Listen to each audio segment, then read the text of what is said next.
Hello student, welcome back to my channel Competition English Bharati।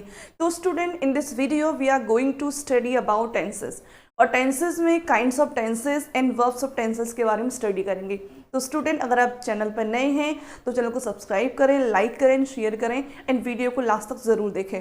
तो start कर दें आज का वीडियो। टेंस, बेसिकली आपको टेंसेस के बारे में तो पता ही है। टेंस होता क्या है? टेंस मतलब होता है काल।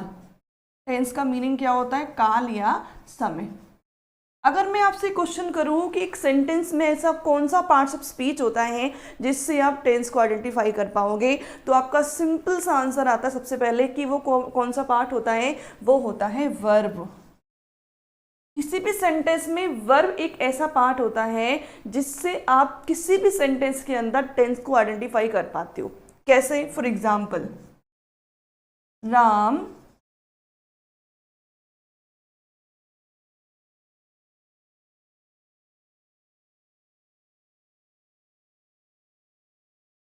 क्लियर, ये सेंटेंस है। पहले सेंटेंस में पार्ट्स ऑफ स्पीच को मार्क करते हैं। राम जो है वो क्या है? Noun, went verb, preposition, noun, और ये है आपका एडवर्ब। ये टाइम एडवर्ब होता है। क्लियर? तो इस सेंटेंस के अंदर वर्ब एक ऐसा पार्ट है, वेंट, क्योंकि वेंट जो है किसकी फॉर्म होती है? गो की सेकंड फॉर्म होती है। गो की कौन सी फॉर्म होती है? सेकंड। और सेकंड फॉर्म यूज करते हैं जनरली हम पास्ट टेंस के अंदर, स्पेशली पास्ट इंडेफिनिट टेंस के अंदर।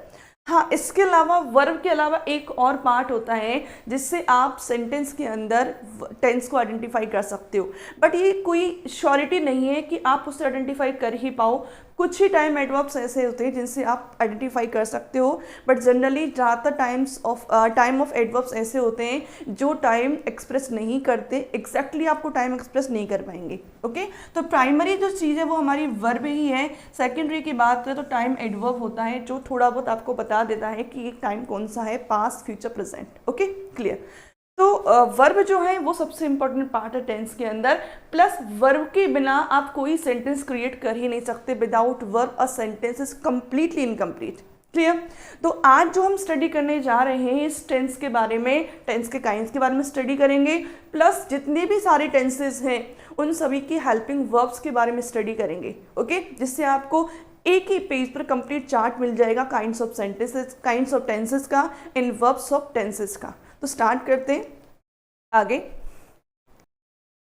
तो देखिए, सबसे पहले हम बात करें काइंड्स की, तो यहाँ पर टेंसेस के कितने काइंड्स होते हैं? जनरली आपको पता ही है टेंसेस के 3 काइंड्स होते हैं, और 3 काइंड्स में नंबर 1 जो टेंस आता है वो आता है आपका प्रेजेंट टेंस। कौन सा टेंस आता है? Present tense. प्रेजेंट टेंस के पार्ट्स की बात करें तो इसका नंबर पॉइंट जो है, सबसे पहले टेंस है प्रेजेंट इंडेफिनिट टेंस। कौन सा टेंस है? Present indefinite. हम प्रेजेंट इंडेफिनिट को प्रेजेंट सिंपल टेंस भी कहते हैं। क्लियर? इसकी हेल्पिंग वर्ब्स होती हैं डू एंड डज। देखो, डू और डज जो है जनरली बेसिकली नेगेटिव और इंटरोगेटिव सेंटेंसेस में यूज करते हैं। अगर कोई सेंटेंस आपका नेगेटिव इंटरोगेटिव नहीं है, अफर्मेटिव है, तो हमें उसमें डू डज नहीं लगाना, उसमें सिर्फ मेन वर्ब यूज होती है। क्लियर? सेकेंड इसकी टाइप्स की बात करें तो वो होता है प्रेजेंट कॉन्टिन्यूअस। कौन सा होता है? प्रेजेंट कॉन्टिन्यूअस टेंस होता है। और प्रेजेंट कॉन्टिन्यूअस की हेल्पिंग वर्ब होती है इज, एम, आर। बहुत ही सिंपल सा है प्रेजेंट कॉन्टिन्यूअस टेंस, यानी कि प्रेजेंट कॉन्टिन्यूअस क्या होता है? जो कोई भी एक्शन आपका रिसेंटली चल रहा है, प्रेजेंट में वो वर्किंग है। क्लियर? थर्ड की बात कर रहे हैं प्रेजेंट परफेक्ट। कौन सा टेंस? Present perfect. और प्रेजेंट परफेक्ट टेंस की 2 हेल्पिंग वर्ब्स होती हैं, has and have. Present perfect tense होता क्या है? इसमें हम लोग कोई भी ऐसा वर्क जो रिसेंटली अभी अभी कंप्लीट हुआ है, जिसका अभी अभी डन हुआ है, कोई भी काम है, वो प्रेजेंट परफेक्ट के अंदर आता है। और इसकी 2 हेल्पिंग वर्ब्स होती हैं, has and have. Clear? Part 4 की बात करते हैं, तो ये दोनों जो है कॉन्टिन्यूस और परफेक्ट, इन दोनों का कॉम्बिनेशन बनता है present perfect continuous. Present perfect continuous ये हमेशा तीनों ही टेंसेस के अंदर है। सेकंड और थर्ड को मिलाकर के 4 टेंसेस, 4 जो आपका काइंड्स ऑफ टेंस है वो क्रिएट होता है। और इसकी हेल्पिंग वर्ब क्या होती है? Has been and have been. Okay. तो इस तरीके से आपका प्रेजेंट टेंस की जो चारों पार्ट्स वो कंप्लीट हो जाते हैं विद हेल्पिंग वर्ब। बात करते हैं सेकंड टेंस की, और सेकंड टेंस होता है पास्ट टेंस। कौन सा टेंस होता है? Past tense. जैसे प्रेजेंट के फोर काइंड है, वैसे ही पास्ट के भी सेम है, बस उनके आगे पास्ट लग जाएगा। क्लियर? अब हम फर्स्ट की बात करते हैं, तो ये होता है पास्ट इंडेफिनिट टेंस। कौन सा होता है? Past indefinite. पास्ट इंडेफिनिट कहें या पास्ट सिंपल कहें, both are similar things. Clear? इसकी हेल्पिंग वर्ब होती है डिड। ये भी सेम थिंग डू डज की तरह होता है, डिड का यूज करते हैं नेगेटिव इंटरोगेटिव में। क्लियर? और अगर आपका सेंटेंस नेगेटिव नहीं है, इंटरोगेटिव नहीं है, यानी अफर्मेटिव है, तो हम उसमें क्या लगाते हैं? सेकंड फॉर्म यूज होती है। तो आप यहाँ पर इसकी सेकंड फॉर्म लिख सकते हो कि वर्ब की कौन सी फॉर्म आती है? Second form. इसमें भी एज अ ऑप्शन आप लिख सकते हो वर्ब की फर्स्ट फॉर्म, कि अगर डिड नहीं आएगा तो सेकंड फॉर्म आएगी, और अगर डू डज नहीं आएगा तो वर्ब की फर्स्ट फॉर्म आएगी। क्लियर? सेकंड की बात करते हैं पास्ट कॉन्टिन्यूअस। पास्ट कॉन्टिन्यूअस, और पास्ट कॉन्टिन्यूअस के हेल्पिंग वर्ब होती है was and were. Clear? Past continuous जो कोई ऐसा वर्क जो पास्ट में किसी टाइम पर प्रोग्रेस में था। पास्ट कंटिन्यूअस को हम प्रोग्रेसिव भी कहते हैं, जितने भी आपके कंटिन्यूअस टेंसेस हैं उनको हम प्रोग्रेसिव टेंस भी कहते हैं। क्लियर? थर्ड पार्ट है पास्ट परफेक्ट। कौन सा होता है? पास्ट परफेक्ट, और इसकी हेल्पिंग वर्ब होती है हैड।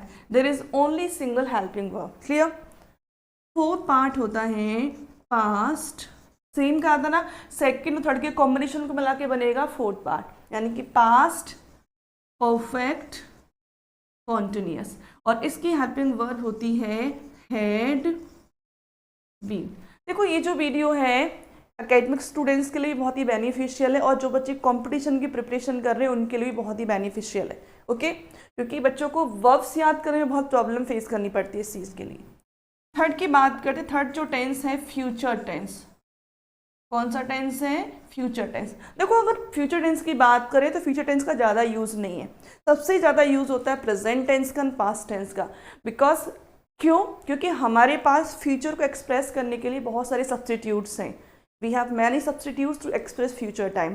प्रेजेंट टेंस के अंदर हम एक्सप्रेस करते हैं फ्यूचर को, प्लस हमारे पास गोइंग टू का यूज़ होता है, अबाउट टू का यूज़ होता है, ऐसे मॉडल वर्ब्स हैं। तो बहुत सारे सब्सटीट्यूट होने की वजह से फ्यूचर टेंस का जो यूज़ है बहुत ही कम होता है। ओके? तो फ्यूचर टेंस का फर्स्ट जो पार्ट है फ्यूचर इंडेफिनिट। फ्यूचर इंडेफिनिट कहें या फ्यूचर सिंपल कहें, बोथ आर सिमिलर। ओके? इसकी जो हेल्पिंग वर्ब है विल एंड शैल। ये विल एंड शैल जो है मॉडल वर्ब्स में भी यूज करते हैं। क्लियर? सेकंड पार्ट है फ्यूचर कंटिन्यूअस, और फ्यूचर कंटिन्यूअस जो है इसकी हेल्पिंग वर्ब होती है will be and shall be. Will be and shall be. Clear? Part third की बात करते हैं, और पार्ट थर्ड है फ्यूचर परफेक्ट, और फ्यूचर परफेक्ट की हेल्पिंग वर्ब होती है will have and shall have. और पार्ट फोर जो है लास्ट फ्यूचर परफेक्ट कॉन्टिन्यूअस। ये वही कॉम्बिनेशन है, सेकंड और थर्ड को मिलाकर के कॉम्बिनेशन बनता है फ्यूचर परफेक्ट कॉन्टिन्यूअस, और ये है will have been and shall have been. Okay? इस तरीके से आपके ये जो वीडियो है basically kinds of tenses and verbs of tenses के बारे में है। ठीक है? प्रेजेंट टेंस के सारे टेंसेस के काइंड्स एंड उनकी वर्ब्स, पास्ट के काइंड्स एंड उनकी वर्ब्स, और फ्यूचर के काइंड्स एंड उनकी वर्ब्स। क्लियर? बट आपको एक चीज़ याद रखनी है कि टेंसेस के अंदर सबसे ज़्यादा इंपॉर्टेंट जो पार्ट होता है टेंसेस का वो है present and past tense. Future का यूज़ बहुत कम होता है, प्लस फ्यूचर को हमारे पास एक्सप्रेस करने के लिए बहुत सारे ऑप्शंस हैं, इसीलिए फ्यूचर टेंस का जो यूज़ है वो कम होता है जनरली। ओके? तो आज की वीडियो में हम यही एक्सप्रेस करने वाली थी जो मैंने कर दिया है। बाकी नेक्स्ट वीडियो में हम कंप्लीट टेंसेस का पार्ट लेंगे। देन तो मिलते हैं नेक्स्ट वीडियो में।